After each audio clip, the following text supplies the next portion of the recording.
Pendant plus de 2 mois et demi, l'écrivain Yannick Enel et le dessinateur François Bouc ont suivi pour l'hebdomadaire français Charlie Hebdo chaque minute du procès des attentats de janvier 2015. 54 jours d'audience, parfois chaotiques, mais nécessaires pour tenter de comprendre et de raconter aussi un traumatisme qui dure toujours 5 ans après les faits. Bonsoir à tous les deux. On va commencer peut-être par vous saluer. Vous, François Bouc, le grand public a suivi votre dessin tout au long de ce procès. Avec nous également donc Yannick Enel, écrivain. Alors tout le monde ne le sait pas forcément, mais vous êtes chroniqueur à Charlie Hebdo depuis 2015, juste après les attentats. D'ailleurs, des écrivains avaient refusé par peur à l'époque. Les gens étaient sidérés. Souvenez-vous, ce qui s'était passé en janvier 2015, c'était la terreur, voilà. Et effectivement, c'était pas évident d'accepter de travailler pour Charlie Hebdo, mais pour moi, c'était un acte. Un acte d'écrivain et un acte engagé. Janvier 2015, le procès donc, c'est aux éditions Les Échappés avec Charlie Hebdo. François Bouc, Riss, dessinateur, directeur de Charlie, vous a confié une sacrée mission. Il vous a dit « Je souhaite un monument. » Comment l'homme qui dessine le procès de Charlie que vous êtes a-t-il réagi ? Sur le moment, d'ailleurs on était tous les deux, Yannick et moi, au moment où il nous l'a proposé sous cette forme-là, on s'est quand même un petit peu assis dans notre fauteuil, un peu plus confortablement, en se disant bon, on va y réussir, on va y réussir. Ouais. Et en fait, très vite, ce que je me suis dit, c'est je vais pas commencer à penser à cet objectif. Ce que je vais faire surtout, c'est je faire mon travail le mieux possible en découvrant, parce que je m'étais rangé aussi pour ne pas lire sur les commentaires qui avaient pu être faits dans des livres comme celui de Riss ou bien celui de Philippe Lançon. J'avais pas voulu les lire de façon à pouvoir rester le plus neutre possible en abordant tous ces événements. Ouais. Et ses personnalités. Yannick Enel, qu'est-ce qui vous a motivé, vous, à relever ce défi à la fois littéraire et humain? C'est le devoir de mémoire? C'est vrai, c'est le devoir de mémoire. C'est aussi le fait que je n'étais jamais entré dans un tribunal de ma vie, figurez-vous. Et je sentais que là, j'allais avoir accès à l'humanité elle-même, dans ce qu'elle a de meilleur et de pire. Et puis tout simplement parce que Riss me l'a demandé. Et je me suis dit, c'est une responsabilité, il faut être à la hauteur. Je vais parler, je vais écrire, je vais écouter surtout d'abord, mais je vais parler pour les survivants, pour Coco, pour Simon Fieschi, pour tous les autres. Voilà. Justement, Coco, puisque vous abordez son nom, on l'avait forcément prévu. Racontez-nous ce dessin, comment vous captez cette scène au fond? C'est surprenant, parce que vous voyez arriver la plupart du temps les gens à la barre avec beaucoup de précautions. Ils sont très à pas feutrés presque. Ouais. La plupart. Sont impressionnés par cet endroit. Et puis petit à petit, ils parlent et ils commencent à raconter ce qu'ils ont vécu. Et là, d'un seul coup, Coco, tout en racontant ce qui s'est passé pour elle, c'est-à-dire qu'elle se retrouve donc chopée par Chérif Kouachi et qu'il l'oblige à ouvrir les locaux de Charlie pour qu'ils puissent faire leur tuerie. Et à un moment donné, dans l'ascenseur, elle se trompe d'étage. Et à ce moment-là, elle se dit qu'elle va y passer, qu'elle va mourir. Et elle se jette par terre, comme je l'ai dessiné. Exactement, comme sur cette image. Ouais. Pour retranscrire la situation qu'elle avait vécue. Et c'est ça aussi qui est vachement intéressant dans un tribunal comme ça. C'est que, sans doute, elle ne s'attendait pas non plus à faire ça. Mais il y a une espèce de libération qui opère, comme si le tribunal avait... Et ça a été dit à un moment donné par un des avocats de la défense, qui a dit que ce procès pouvait être artistique. Pas seulement parce qu'il était dessiné, mais pour moi, il est artistique dans la mesure où il propose la transformation des individus qui se sont présentés. Les individus, en se présentant, ne savent pas du tout ce qui va se passer pour eux. C'est nous qui le voyons. Et on s'aperçoit qu'il y a une transformation qui opère. C'est de la métaphysique, c'est de la philosophie appliquée. Là, mais il y a des choses qui sont plus grandes que nous, comme vous le savez, et parfois on a la chance d'assister à ça. Et là, on a été vraiment tous gratifiés, même les accusés ont été gratifiés par les témoignages des survivants. Les victimes elles-mêmes ont tenu à ce qu'on arrête de les appeler victimes, mais plutôt survivants. Et parfois, quand on entend une véritable parole, quand quelqu'un enfin parle, qu'il parle à l'intérieur de la parole et que quelque chose sort, une vérité. C'est pas une vérité judiciaire, c'est une vérité de l'être. Et là, ça reluit sur nous tous. Il y a quelque chose de, j'ose le mot, il y a quelque chose de sacré, mais le sacré au sens de l'humanité. Et d'où sans doute l'intérêt de donner à voir au grand public, si l'on peut dire sans voyeurisme, les procès. Mais on s'est posé la question en vous recevant, pourquoi donc les procès ne sont pas filmés ou ne sont plus filmés? Pourquoi certains dans l'histoire l'ont été et pas d'autres? Élément de réponse avec Grégory Fontana.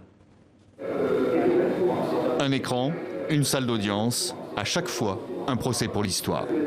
Klaus Barbie devant ses juges en ce 11 mai 1987, devant les assises du Rhône, s'ouvre pour la première fois en France un procès pour crime contre l'humanité. Veuillez vous asseoir, monsieur l'accusé.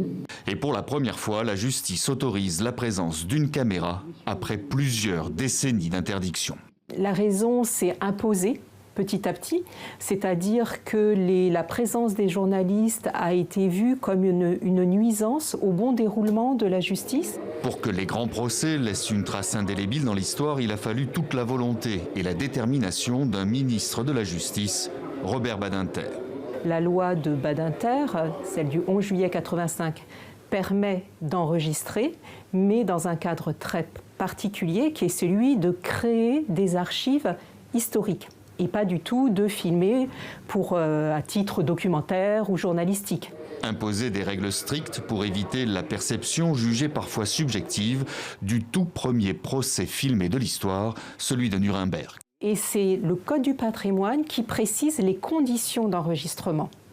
Le fait que l'enregistrement doit être intègre, doit être intégral, que l'enregistrement doit être fait avec des caméras fixes. Plus de 40 ans de procès séparent celui de Klaus Barbie des attentats de 2015 et seulement 14 audiences ont été enregistrées puis conservées aux archives nationales. Moi, je jure de dire la vérité. Merci, monsieur. Eh bien, vous allez nous la dire, on vous écoute. C'est vraiment coller le plus possible à ce qui se passe dans la salle, sans fioritures, sans effet, afin que le public qui par la suite regardera ces archives puisse se faire sa propre opinion. Dès la fin du procès, ces archives sont immédiatement accessibles aux chercheurs, historiens, scientifiques. Le grand public, quant à lui, devra patienter 50 ans avant de les voir éventuellement à l'écran. Je demande de faire cesser les caméras, merci. Place maintenant aux dessinateurs judiciaires. Ils seront nos yeux et nos oreilles. Alors justement, puisque c'est la chute de Grégory Fontana, c'est terrible, mais je m'en rends compte, je le dis honnêtement, en regardant ce reportage, on a le sentiment que le dessin est plus fort que l'image audiovisuelle, au fond, pour capter des séquences, des sentiments. Moi, je pense que l'image vidéo, surtout dans un cas comme celui-là, elle n'est pas interprétée, elle est clinique. Il y a quelque chose de froid. Et quand on dit que le public va interpréter comme il veut, en fait, il ne sait pas comment interpréter tout ça. Et donc, il faut un guide. Et d'une certaine manière, Yannick et moi, on sert de guide. Et moi, de guide visuel, c'est-à-dire que je dis les gens qui sont là, je les ai vus. Je les ai vus, je les ai interprétés. Et parce que l'interprétation est fondamentale dans un moment comme celui-là. Parce que justement, il y a énormément, comme le disait Yannick tout à l'heure, il y a énormément de phénomènes humains qui se croisent. Au bout d'un moment, vous êtes en familiarité avec aussi les accusés. Vous ne pouvez pas avoir ce regard clinique. Et donc, vous êtes en train d'essayer de les comprendre physiquement, parce que dans mon métier, il n'y a pas de différence entre la forme et le fond. C'est quelque chose qui est intimement lié. Yannick Enel, guide objectif ou forcément subjectif ou... L'objectivité, je la suppose au juge, mais à nous, c'est impossible. Moi, je pense que, comme l'a dit Bouk, que la stylisation, elle est liée à l'âme humaine, tout simplement. Ce qui se passe dans un procès, a fortiori quand il est aussi crucial, avec des enjeux politiques énormes, des enjeux humains bouleversants, c'est de l'âme humaine dont il est question. Et là, c'est avec le style, c'est l'écriture, c'est le dessin, c'est le trait. Ouais. Justement, le trait, comment on fait avec ces masques? On a presque envie de dire que tout est dans le regard, au fond, quand on voit votre... C'est vrai, le regard est très très important et réussir, et ça demande beaucoup de concentration parce que au bout d'un moment, vous êtes projeté par le regard, vous êtes projeté dans l'individu qui s'exprime. Et donc, ça demande une libération de soi-même. Et donc il y a il faut le faire très vite en plus parce que les gens arrivent très vite à la barre, et donc il faut être très vite en capacité de se plonger dans l'individu et d'en tirer le témoignage de graphique. voir comment il réagit, de témoigner. Une anecdote. Ah, il y en a dans ce procès. Il y en a eu. Moi, quelque chose m'a frappé, c'est le principal accusé, qui a été condamné à 30 ans de réclusion criminelle, Ali Riza Polat, qui n'a pas arrêté de parler pendant 2 jours et demi, tu te souviens, et au moment, de manière désespérée, on n'y comprenait rien, il essayait de se défendre tout seul, il éclipsait son avocate, et au moment où il a arrêté de parler, il s'est effondré, il s'est mis à vomir, le Covid était arrivé en lui. C'est-à-dire que la parole le maintenait en vie, et au moment où il s'est tu, il est tombé malade, et nous avons, pendant 1 mois, on n'a plus pu revenir au procès. Contrairement à l'image audiovisuelle aussi, c'est que vous retracez pas que le procès en lui-même, mais un contexte. Par exemple, Samuel Paty et son assassinat, c'est dans le sillage, et il intervient, on le voit, vous lui redonnez... Oui, c'est arrivé en plein, comme vous le savez, il y a eu au moins 3 attentats pendant ce procès sur les attentats, et un procès, c'est à la fois un huis clos, et tout arrive, les téléphones crépitent. La mort de Samuel Paty a transformé ce procès. Moi, ça m'a affecté de manière énorme, fondamentale. J'ai été professeur pendant longtemps. Il y a des lieux où on fait de la politique sans vouloir faire de la politique. Il y a le professorat. Et puis il y a le fait d'assister à un procès. C'est aussi un geste politique. Ouais. Les juges ont adoré, semble-t-il. Oui, assez vite, ils se sont confiés à moi pour me dire qu'ils suivaient les chroniques de Yannick et mes dessins, et au jour le jour, et avec avidité, visiblement. Et ce qui fait que, au bout d'un moment, vous vous rendez compte aussi que vous faites partie du jeu.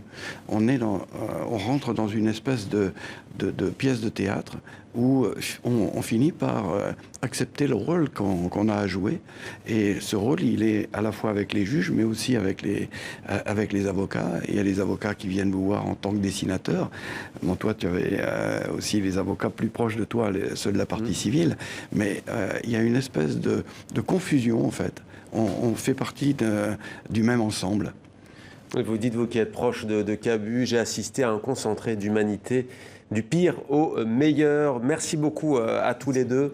Janvier 2015, le procès Yannick Enel et François Bouc, c'est aux éditions des Échappés avec Charlie Hebdo. On imagine que c'est aussi un support pour les jeunes générations, notamment pour les professeurs d'histoire et géographie aussi, puisqu'on évoquait Samuel Paty. Merci beaucoup à tous les deux d'être venus témoigner sur ce plateau.